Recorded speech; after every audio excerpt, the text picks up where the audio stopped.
So what kind of questions do you have for me?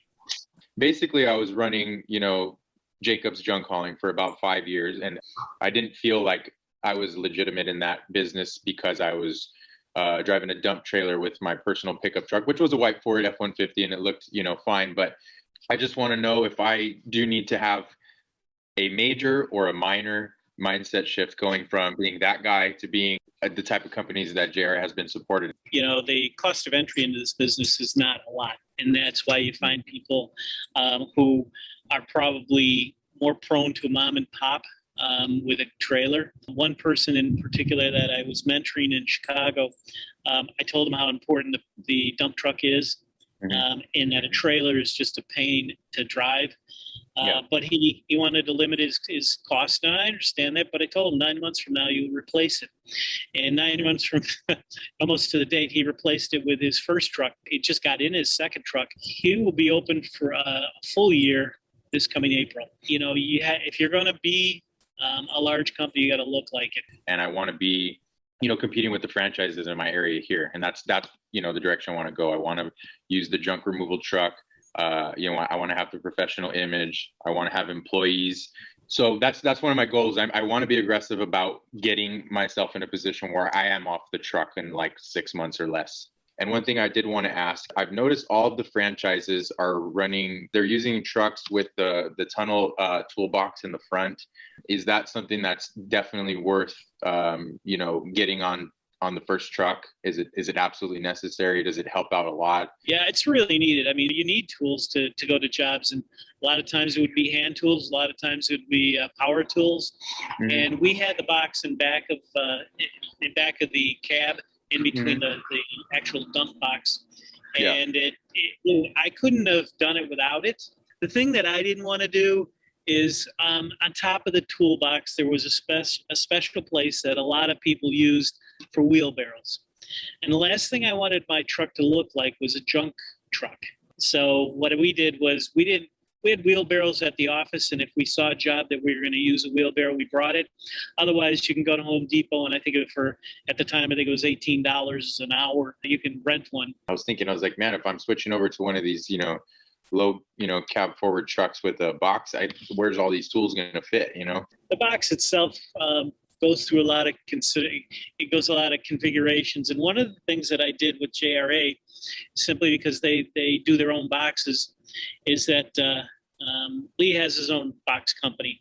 So I wanted to see what kind of truck he's making. I crawled around enough boxes, no quality, and I have no interest in selling boxes other than my experience. I crawled up and down that thing, and it's much better than any box that I had on any truck.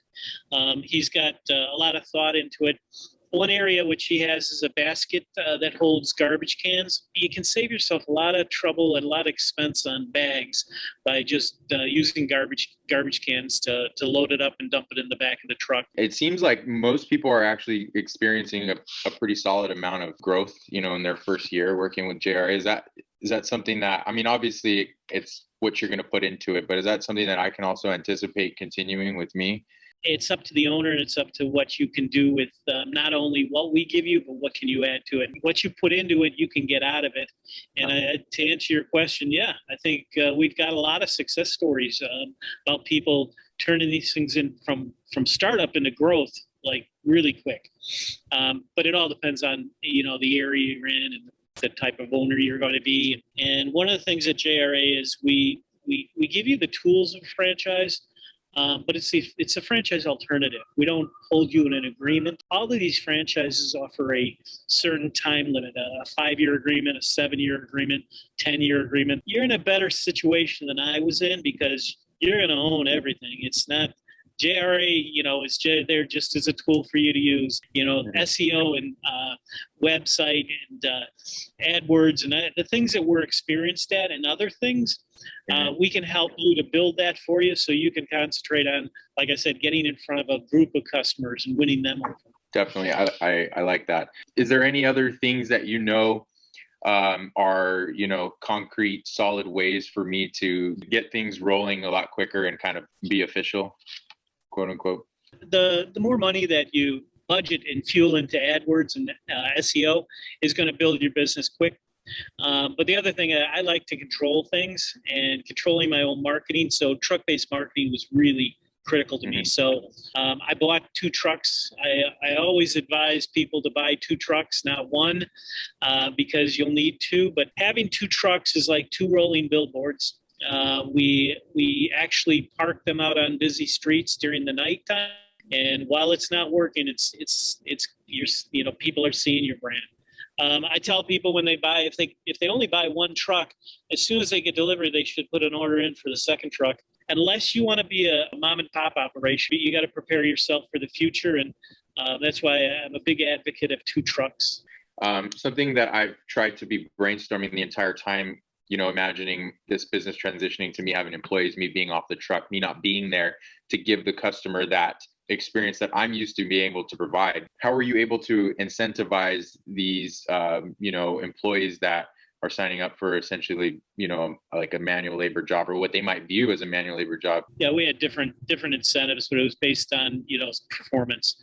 I always said that any incentive program that doesn't change a person's behavior, leave it. I had a system in place to where there was a percentage of the sale given to them once they reached a certain level.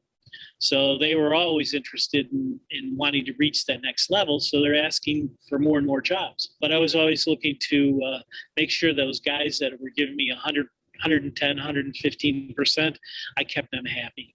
I like that. Was there any certain demographic group that you were able to kind of like target? And what I'm, thinking of is we have a state college, right here in my city. Usually your college students are going to be either local college students who can give you a few days. Some of them can give you full time if they're going to night school.